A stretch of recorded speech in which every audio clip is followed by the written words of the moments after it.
Sud Radio Berkov dans tous ses états. Le face-à-face. 13h07 sur Sud Radio, l'heure pour nous de vous présenter ce face-à-face. Aujourd'hui, André Berkoff reçoit Leslie Varenne, auteur de ce livre Emmanuel au Sahel, itinéraire d'une défaite. C'est aux éditions Max Milo. Bonjour Leslie Varenne. Bonjour. Leslie Varenne, alors Emmanuel au Sahel, c'est vraiment un livre que je recommande. C'est un livre à lire. C'est un livre qui raconte effectivement les rêveries d'un promeneur solitaire dans un continent qu'il ne connaît pas. Et vous dites vous-même, vous avez une phrase formidable. Vous dites, le président qui ne savait pas ce qu'il ne savait pas. Et c'est vraiment ça, c'est quand on lit votre livre, je rappelle que vous êtes journaliste, que vous avez très longtemps, que vous êtes spécialiste de l'Afrique, vous y avez passé des années, arpentant effectivement... plusieurs pays, et on découvre quand même ce qui s'est passé. Alors, il n'y a pas que Macron. Bien avant Macron, ça avait commencé effectivement ce désamour. Alors que la France, la francophonie d'un côté, les colonies de l'autre, enfin, 150 ans de présence plus ou moins assumée. Et puis ce qui se passe aujourd'hui, alors ce qui est absolument, on apprend vraiment beaucoup de choses dans votre livre, et ce qui est tout à fait sidérant, c'est la profondeur du gouffre et presque abyssale du désamour, effectivement, je ne sais pas si on peut appeler ça d'un divorce. Dites-moi, qu'est-ce qui s'est passé? Qu'est-ce qui fait qu'on en est à ce point? Alors, c'est pas... Il y a plusieurs choses sur ce sujet-là. D'abord, on parle toujours de sentiments anti-français, de ressentiments anti-français. Je m'inscris en faux. Les Africains n'ont rien d'anti-français. Ils rejettent la politique française. Mais moi, je suis française, je vis en Afrique, tout se passe bien, tous mes amis qui vivent en Afrique, tout se passe bien pour eux. Donc il y a absolument aucun racisme anti-blanc, enfin toutes ces bêtises-là, ça c'est faux. Vous voulez dire qu'en Afrique, il n'y a pas rien, ça, non, non, rien du tout. Franchement, les Africains d'Afrique francophone que je connais, parce que l'Afrique c'est 55 pays, je connais pas tous les pays d'Afrique, mais en tout cas, où je me rends, il y a absolument pas ça. Alors où est le problème? Alors, le problème, c'est des strates successives qui ont été posées. On peut revenir très longtemps en arrière, la colonisation, etc. Mais je crois que c'est au coup... Moi, je remonte à 2011 quand même. Les plus grandes catastrophes, ça a été la guerre en Libye et la guerre en Côte d'Ivoire. Donc là, il y a eu un véritable rejet de la politique française avec, souvenez-vous, l'assassinat de Kadhafi. On oublie, on oublie que au Mali, en 2011, pendant la guerre en Libye, il y avait des manifs géantes pour contester cette guerre que l'OTAN menait dans ce pays, pour contester le rôle de la France, etc. Et puis, Côte d'Ivoire 2011, c'est aussi l'arrestation par l'armée française de Laurent Gbagbo dans son bunker qui a vraiment choqué l'Afrique. Donc, déjà, depuis 2011, ça montait. Il y a eu toutes les réflexions, l'Afrique n'est pas rentrée dans l'histoire, ou même Hollande, les deux poids, deux mesures, les doubles standards, etc. Et puis, il y a la France qui...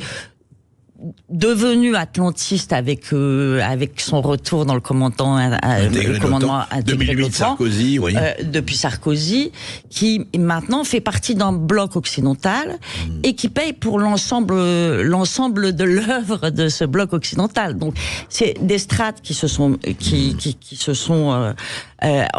empilées, accumulées, et puis Emmanuel Macron arrive en 2017 sur ce terreau-là, sur ce fond-là. Et on lui dit, parce qu'à ce moment-là, toutes les ambassades de France en Afrique préviennent le rejet de la politique, ils appellent ça sentiment anti-français, mais le rejet de la politique française est très fort, faites attention, faites très attention, etc.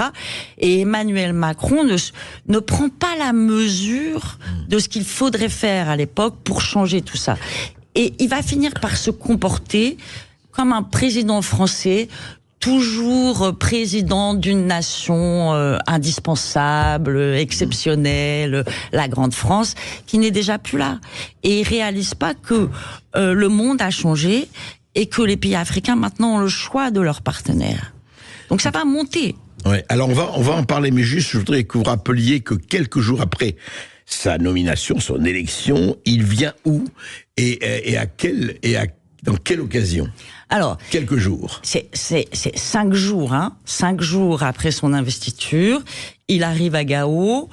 Donc, au Mali. Donc, il arrive au Mali. Pardon. Oui, non, il arrive au Mali et il arrive directement dans la plus grande base française de l'armée française au Mali et à Gao.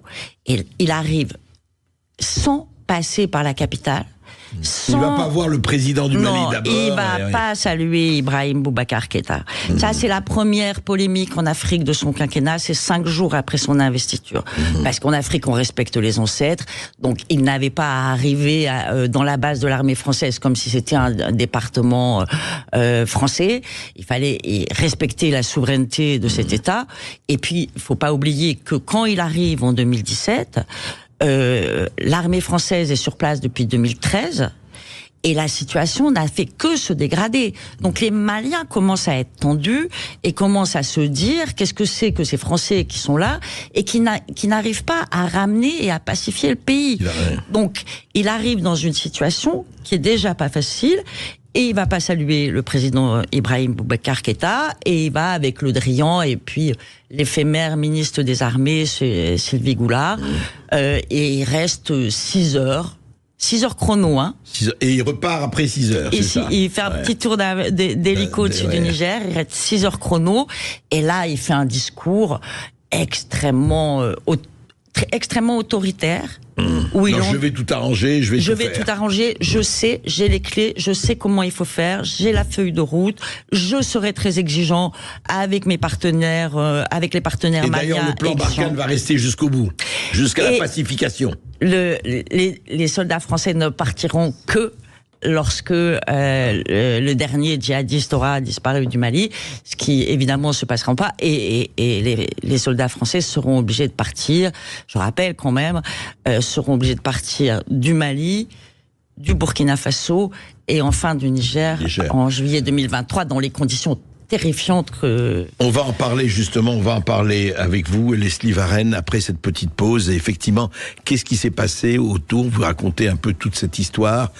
Je dirais l'histoire d'un désamour annoncé, même si on ne parle pas des sentiments, mais les sentiments existent, mais évidemment il y a la réelle politique d'abord qui existe et la réelle économie. On va en parler. Sud Radio. Sud Radio. Parlons vrai. Parlons vrai. Sud Radio. Terredefrance.fr, le premier site d'articles français et patriotes, présente Ici Sud Radio. Les Français parlent au français. Je n'aime pas la blanquette de veau. Je n'aime pas la blanquette de veau. Sud Radio Berkov dans tous ses états. Je ne suis pas le seul à être dans tous mes états. Leslie Varenne, visiblement, était dans tous ses états quand elle a écrit ce livre, Emmanuel au Sahel, l'itinéraire d'une défaite, qui est un miroir. C'est très intéressant parce que ça parle de l'Afrique, ça parle de beaucoup de choses qui se passent en Afrique et qu'on ne connaît pas parce qu'on n'est pas assez renseigné là-dessus. Et puis ça parle aussi, vous savez, comme disait Cocteau, il est temps que les miroirs réfléchissent. Eh bien, c'est un miroir qui réfléchit justement sur la France et notamment les dirigeants. Et vous parlez, alors, on va parler de ça. Qu'est-ce qui s'est passé? Donc il y a eu cela, on a vu ce qui s'est passé à Barkhane, on va passer au Mali. Et au fond, quand même, faut peut-être pas, jeter la pierre que sur la France. Qu'est-ce qui s'est passé? Pourquoi? Vous en parlez beaucoup dans votre livre et on a entendu ça partout, que Russes, Chinois, Allemands et même Italiens viennent se glisser dans les interstices de l'Afrique, où que la France, et vous dites ce n'est pas les Africains qui ont quitté la France, ce sont la France qui est en train, enfin en partie, je caricature là, mais qui est en train de se désengager de l'Afrique. Est-ce qu'il y a de ça ou pas? En fait, la France a été obligée de se désengager de l'Afrique. Du point de vue colonial et compagnie. Du point de vue militaire. C'est-à-dire que la façon dont la France a été obligée de se désengager, à cause de toutes les bêtises qui ont été faites, allez, on va reprendre depuis 2013, pour pas faire porter tout le fardeau à une seule personne, mais sûr. Même depuis 2011, si vous voulez. Et donc la façon dont on s'est désengagé a nuit, et nos concurrents qu'ils soient côté Chine, Russie, Iran, Turquie ou nos alliés, ont vu un espace, américains et autres, ont vu un espace dans lequel ils pouvaient rentrer. C'est-à-dire que la France est tellement à une telle mauvaise image que maintenant les pays africains font appel à d'autres. Parce que vous êtes un chef d'État africain, vous savez que si vous faites appel à la France, vous allez avoir une opinion publique qui va être qui va pas être très contente, etc. Et puis vous avez des partenaires qui vous proposent des choses qui sont plus intéressantes. Les Turcs arrivent avec de l'armement pas cher et très adapté. Les Chinois ont de l'argent pour créer des infrastructures. Les Russes ont aussi de l'armement, la diplomatie des céréales, etc. Et puis ils sont aussi membres du Conseil de sécurité, c'est-à-dire qu'ils peuvent aussi intervenir au Conseil de sécurité. Ça compte. Et bien sûr. Donc la France est devenue a été totalement marginalisée. Alors justement, Leslie Varenne, mais est-ce qu'il n'y a pas... Moi, je voudrais vous poser une question. En lisant votre livre, j'ai eu ça. Bon, écoutez, les chefs d'État africains ne sont pas je dirais pas tous, bien loin de là, mais ne sont pas tous des angelots et des gens, je veux dire, est-ce qu'il n'y a pas aussi le problème, c'est au plus offrant, quand on leur dit, écoutez, on va pas s'occuper de vos affaires, que vous ayez un certain nombre de pays qui ont été quand même, je dirais, d'eux-mêmes, qui ont bien massacré, etc.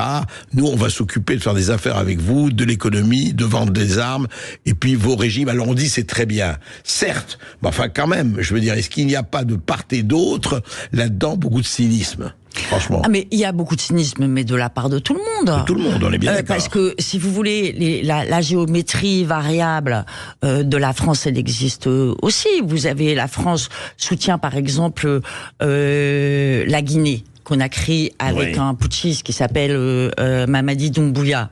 Ou bien, on vient de le voir, Oligui Nguema du Gabon, qui est lui aussi un putschiste. Il était à l'Élysée il y a 2 jours. Donc, chacun à s'en prendre. Voilà. Donc, et je veux dire, sur les valeurs, par exemple, qu'on défend, on peut rien dire parce que Mamadi Doumbouya a fermé toute la presse, toutes les radios sont fermées, etc. La France, pour l'instant, ne dit rien. Les manifestations sont réprimées. Il y a des morts pendant les manifestations, la France ne dit rien. Donc, si vous voulez, c'est bien la preuve que les Russes ne disent rien. Mesure, voilà. Donc, personne ne peut dire j'ai des valeurs et je soutiens ces valeurs-là parce que c'est plus vrai. Alors, sur l'Afrique de l'Ouest, c'est extrêmement lisible. Alors, Leslie Varenne, justement, là-dessus, ça m'intéresse. Vous avez dit, il y a eu une série de choses qui ont été faites, qui ont fait que il y a eu ce dessaisissement, je dirais. Quelles sont pour vous les erreurs ou les fautes les plus graves, ou en tout cas les plus patentes qu'ont fait les gouvernements français successifs? Il n'y a pas que... Alors, on va peut-être pas reprendre, mais si on reprend depuis 10 ans, à partir d'Emmanuel Macron, bon, il y a eu une succession de bourdes qui n'auraient pas été si graves, mais si vous voulez, le fait qu'Emmanuel Macron ne fasse pas la bonne analyse quand il arrive, qu'il continue la même stratégie que François Hollande, donc que la situation sécuritaire s'améliore pas, ça ne permettait pas à la France de décider de manière autoritaire sur tout. Bien sûr. Et donc le point clé, le point du basculement qui vient après plusieurs étapes, le point clé, le point du basculement, c'est à mon avis la convocation de Pau. C'est-à-dire, on est en novembre 2019. C'est une année noire pour le Sahel, mais vraiment une année noire. Il y a énormément de morts parmi les militaires sahéliens au Mali, au Burkina, au Niger. Les présidents sahéliens de l'époque, encore des présidents francophiles, Marc-Christian Caboret, Ibrahim Boubacar Keïta, il y avait Mamadou Issoufou aussi. Donc, sont dans une situation extrêmement difficile. Ils n'arrivent pas à ramener la sécurité. L'opération militaire française Barkhane n'arrive pas à ramener la sécurité. Là-dessus, il y a le sommet de Sochi en Afrique, en Russie. En Russie, oui. Où tous les présidents sahéliens se rendent et ils commencent à envoyer des messages en disant on a peut-être besoin d'autres partenaires où on peut diversifier nos partenaires, etc. Ils vont tous à Sochi. Et là, Emmanuel Macron voit qu'on est dans un moment un peu délicat. Et comme il fait souvent quand il est mis en difficulté, il répond de manière autoritaire. Donc il est au sommet de l'OTAN et il convoque tous les présidents sahéliens au sommet de Pau. En 2019, ça. Ça, c'est en novembre 2019. D'accord. Il convoque tous les présidents sahéliens au sommet de Pau et la façon dont il les convoque, on appelle ça la convocation de Pau, mais la façon dont on leur demande de venir, ça ne passe pas du tout. Ça ne passe pas ni auprès des chefs d'État, ni auprès des populations. Il faut clarifier, est-ce que vous voulez de la France, est-ce que vous voulez pas de la France, il les convoque de manière très autoritaire. Et là, je raconte dans le livre, parce que c'est une anecdote assez marrante, les chefs d'État vont se consulter entre eux et vont décider de ne pas aller, les convoquent à Pau, et vont décider de ne pas aller à Pau. Et de convoquer... Tous. Et de convoquer un sommet à Niamey pour le 15 décembre. C'était le sommet initialement prévu le 16 décembre. Oui. De tous se rencontrer à Niamey le 15 décembre. Et de façon à ce qu'Emmanuel Macron aille tout seul à Pau. Et finalement, il y a un des présidents, c'est le président nigérien, qui balance à Emmanuel Macron ce qui était en train de se tramer. Et immédiatement après, Emmanuel Macron va déplacer le sommet au 13 janvier 2020. Donc les présidents seront obligés d'aller à Canossa, mais ça, à ce moment-là, est terrible. Ah ouais. Et même la convocation de Pau, où Emmanuel Macron se met encore en chef de guerre, alors que là, tout le monde est en difficulté, parce qu'on n'arrive pas à pacifier cette région. Les djihadistes sont de plus en plus nombreux. Les populations vivent de plus en plus difficilement cette situation sécuritaire, et surtout les populations, et à raison, elles se demandent, mais enfin on comprend pas comment l'armée française si puissante avec tout son matériel n'arrive pas à venir à bout. Donc après il y a des théories complotistes qui vont se faire, mais comment ils n'arrivent pas à venir à bout? Donc c'est ça, ça a été et un à point ce de moment-là, rupture, quoi. Enfin, à ce moment-là, moi je pense. C'est mon avis, mais je pense que à partir de ce moment-là, c'est fini. Emmanuel Macron a perdu le Sahel et la suite ne sera plus qu'un long chemin de croix pour lui. On va en parler de la suite, effectivement, et non pas de la fin, parce que c'est une suite sans fin après cette petite pause. Et puis vous aurez la parole, évidemment, 0826 300 300 pour poser toutes vos questions à Leslie Varenne, qui est notre invitée du jour. On parle du Sahel. À tout de suite sur Sud Radio. Sud Radio Berkov dans tous ses états, midi 14h. André Berkov. Terredefrance.fr, le premier site d'articles français et patriotes, présente. Ici Sud Radio. Les Français parlent au français. Les carottes sont cuites. Les carottes sont cuites.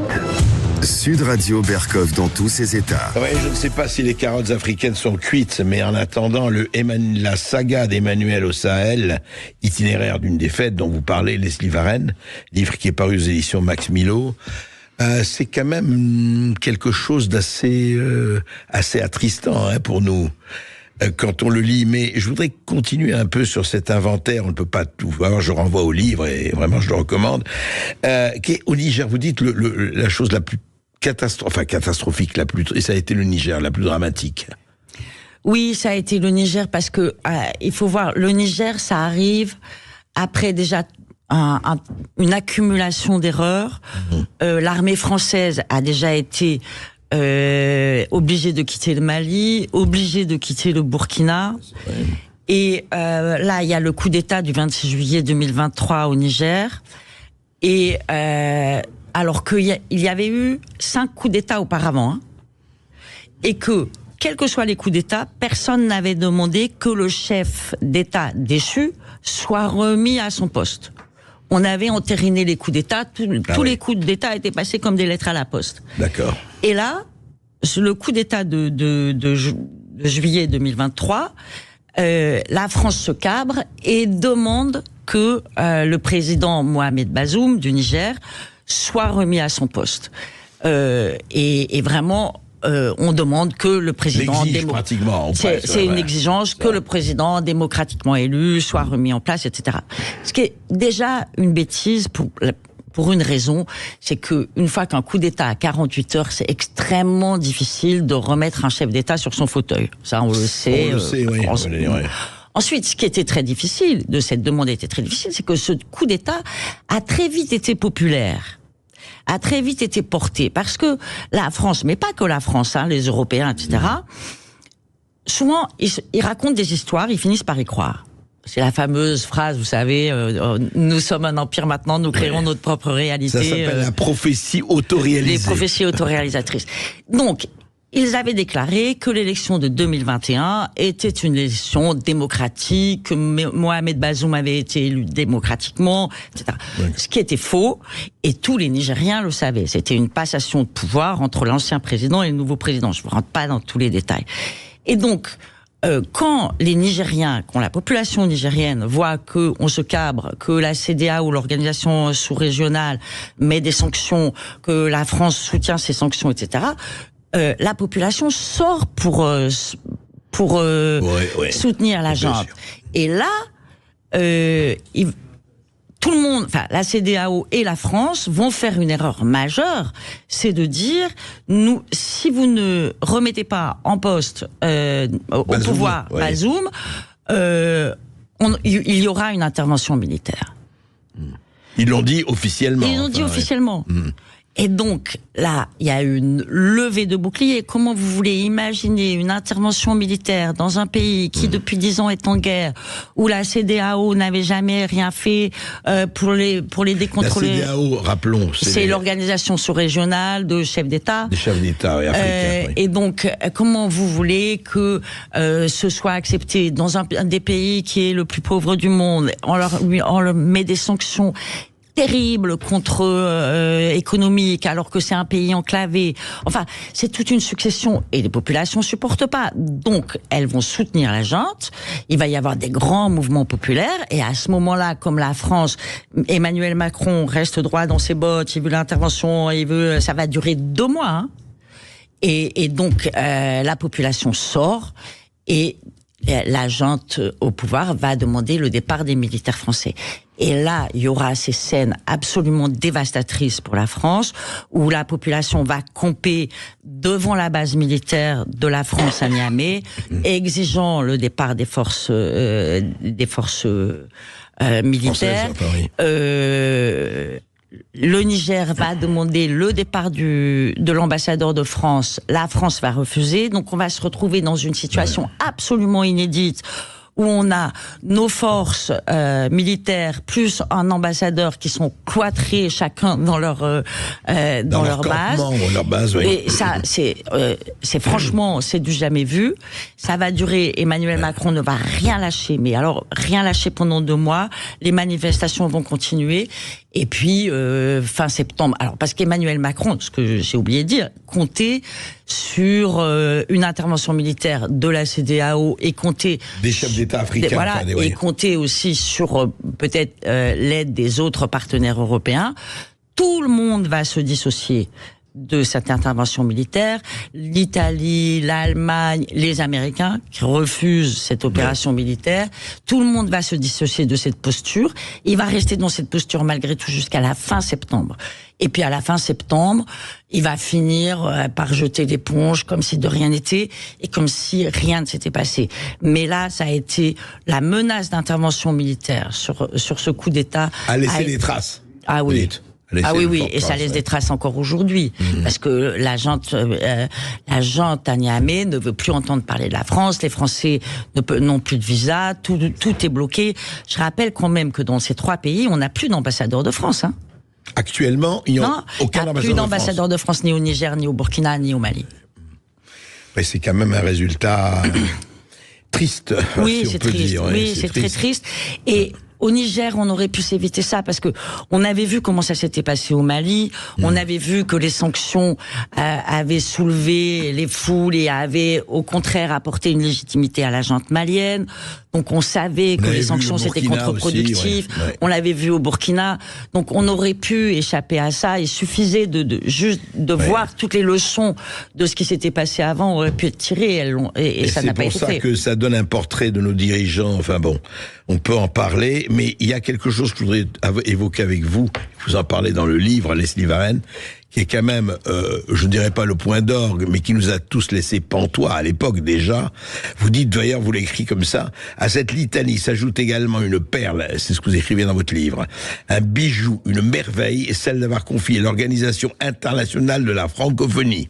La francophonie, 350 millions de francophones dans le monde. À une anglophone. En 2018, la France a pesé de tout son poids pour que la direction de cette organisation revienne à Louise Mushikiwabo, ancienne ministre des Affaires étrangères du Rwanda, qui ne parlait pas un mot de français. Donc, l'organisation de la francophonie est donnée à quelqu'un. Mais c'est quoi cette histoire, quand même? Alors, je ne sais pas si, pour être juste, je ne sais pas si, je pense que, comme le Rwanda était francophone avant de décider d'être anglophone, je pense que Louise Mushikiwabo parle français. Oui, enfin, mais elle est la représentante d'un État anglophone. D'un État anglophone, exactement. Donner la francophonie à un État anglophone, je veux dire, c'est une chose qu'il fallait faire. On l'a fait. D'ailleurs, alors qu'il y a combien d'Africains francophones, de pays d'Afrique francophones, enfin, vous l'avez dit, ça doit être dans ce zoo-là 300 millions peut-être. Et donc en plus, on donne à une Rwandaise et le plus grand pays francophone au monde, faut pas oublier que c'est la République démocratique du Congo avec 110 millions d'habitants. Et comme le Rwanda et la République démocratique du Congo sont en conflit depuis... Et il y a des massacres encore aujourd'hui, des centaines de milliers de morts, voilà. Hommes, femmes et enfants. Ça aussi, on n'en parle pas. Hein, bon. Donc, comme les Congolais de Kinshasa sont vent debout contre le Rwanda, on s'est mis... pour faire plaisir à un petit État, le Rwanda, avec qui on avait envie, pour des raisons historiques, de retrouver des bonnes relations, nanana, on s'est mis à dos 100 millions de francophones. Et après, et de toute façon, Louise Mushikiwabo a fait ce qu'elle devait faire, c'est-à-dire à peu près rien sur la francophonie. Je veux dire, l'Organisation internationale de la francophonie est vraiment absente. À sa décharge, mais c'est vrai aussi pour Macron, c'est-à-dire que tous ces outils qui étaient des outils de soft power très importants pour la France, ont été au fil du temps dévitalisés.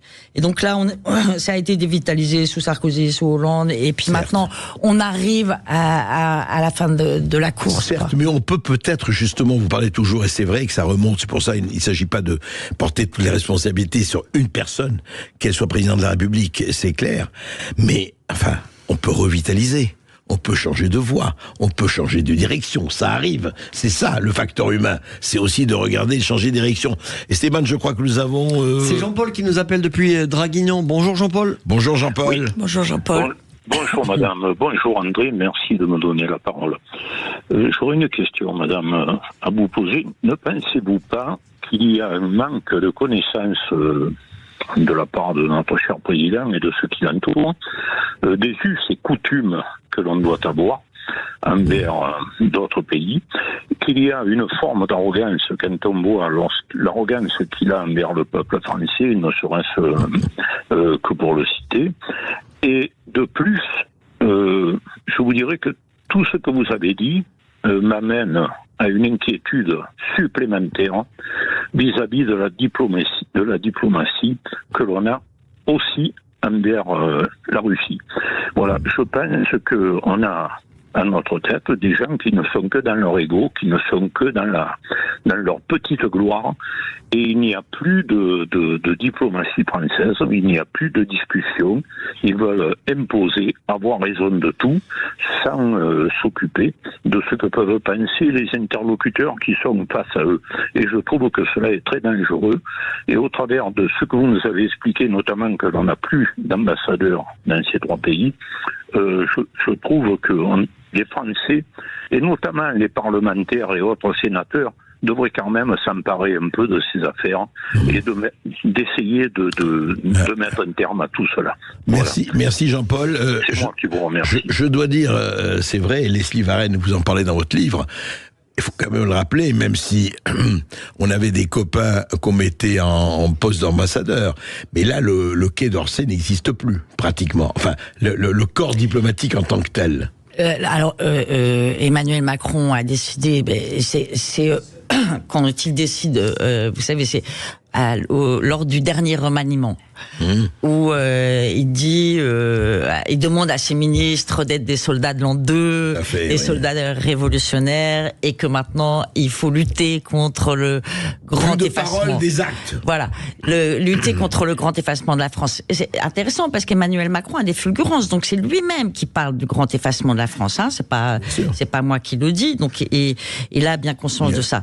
Mais il dit ça, mais il ne donne pas les outils pour. Et au contraire, au lieu de donner les outils pour, il a dissous le corps diplomatique, ce qui fait que ce qui se faisait de manière marginale avant est maintenant institutionnalisé. On pourra mettre un grand flic dans une ambassade ici, etc.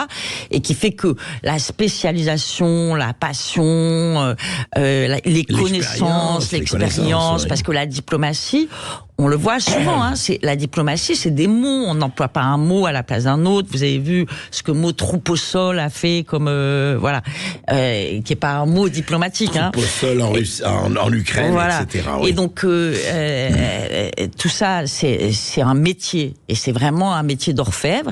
Et tout ça disparaît. Et ce qui fait que, voilà, on est dans cette situation-là. Mais je pense que votre auditeur, absolument raison, j'ai rien à redire de ce qu'il a dit parce que c'était assez juste. Hein. Exactement. On va continuer de parler du Sahel dans un instant après cette petite pause et puis évidemment 0826 300 300 pour réagir. À tout de suite sur Sud Radio. Sud Radio Berkov dans tous ses états. Appelez maintenant pour réagir 0826 300 300. Terredefrance.fr, le premier site d'articles français et patriotes, présente Ici Sud Radio. Les Français parlent au français. Je n'aime pas la blanquette de veau. Je n'aime pas la blanquette de veau. Sud Radio Berkov dans tous ses états. De retour sur Sud Radio, nous sommes ensemble jusqu'à 14h avec Leslie Varenne qui vient nous voir pour son livre Emmanuel au Sahel, itinéraire d'une défaite. C'est aux éditions Max Milo. Et nous avons Antoine qui nous appelle depuis Mulhouse. Bonjour Antoine. Bonjour Antoine. Oui, bonjour messieurs, dames. Écoutez, voilà, bon, je conçois tout à fait ce que révèle cette dame. Mais je pense qu'il manque peut-être un élément qui est celui que la France ne pratique pas ce que pratiquent les pays qui nous mettent dehors au Sahel. J'ai une petite expérience, 17 ans au Sahel, 4 coups d'État. On retourne une population en 24 heures. Hein, c'est pas la population qui décide, c'est un petit état-major qui met les gens dans la rue et qui vous retourne et tout le monde manifeste contre la France. Donc il manque toujours ce petit élément dirais-je un petit peu de dessous des pratiques que nous on ne fait pas, alors qu'on ne l'ait pas vu venir ou qu'on ne l'ait pas géré. Ça c'est peut-être autre chose. Mais vous pensez que c'est un petit élément, Antoine? Vous pensez que, je veux dire, on peut retourner ça, que certes, les populations peuvent être retournées, c'est vrai partout, pour l'Afrique comme pour l'Europe, mais vous pensez que tous les coups d'État qui a eu lieu, ce sont des coups d'État de population retournée, pour vous?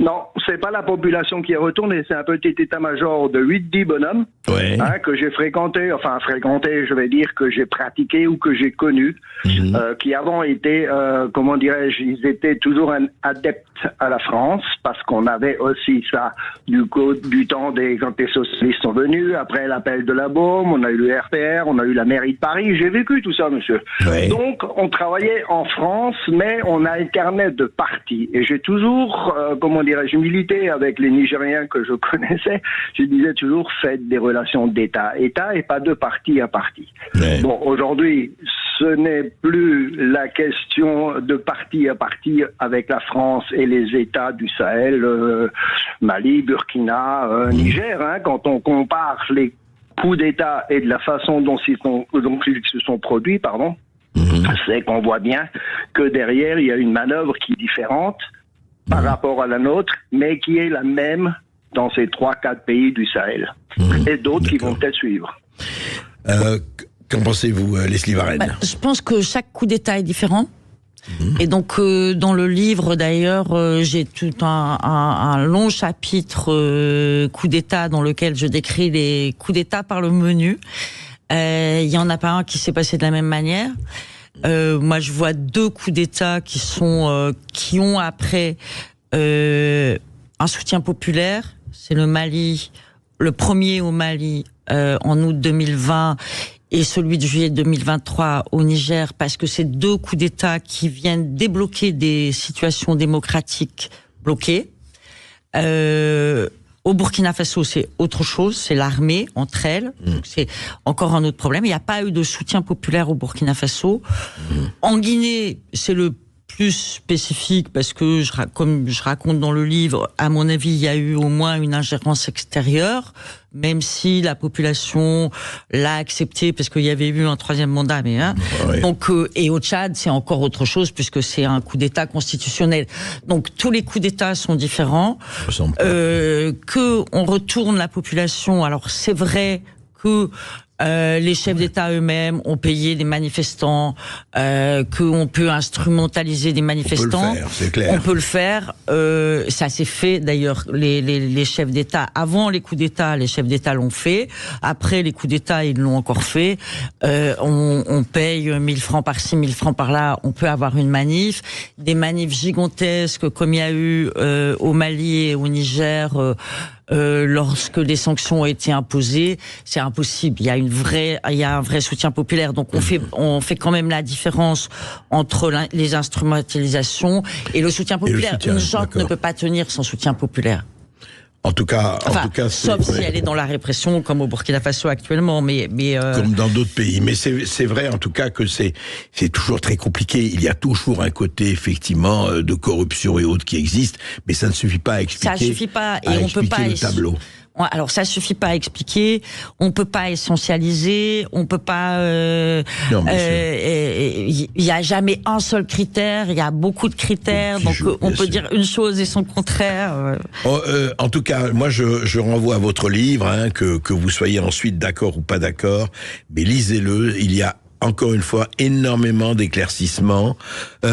Juste pour finir cette émission de Leslie Varenne, est-ce qu'aujourd'hui, très franchement et très froidement, est-ce qu'aujourd'hui la France en Afrique est toujours la France qu'elle a été pendant des dizaines de décennies, voire plus d'un siècle, où effectivement c'est devenu, disons le mot, un pays européen comme un autre, c'est-à-dire est-ce que c'est devenu, qui n'est pas rien, l'Allemagne, l'Italie, je parle toujours vis-à-vis de l'Afrique, l'Allemagne, l'Italie ou autre, ou le Portugal ou l'Espagne, qui ont. Et les États-Unis qui sont très très présents. Et les États-Unis, bien sûr. Mais enfin, non, je parlais de pays européens. Là, justement, je disais un pays européen comme un autre. Pardon, voilà. Excusez-moi. Non, mais donc effectivement, où est-ce que il y a encore une possibilité, en tout cas, de bouger, peut-être pas de retrouver ce qui s'était passé. Le monde change, et on le sait ô combien.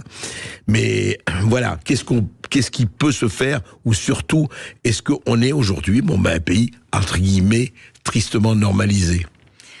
Alors, d'abord, ça dépend des pays, ça dépend des endroits. Mais quand même dans les pays où la France... on peut considérer que la France a encore une certaine influence. La France est quand même très marginalisée. Donc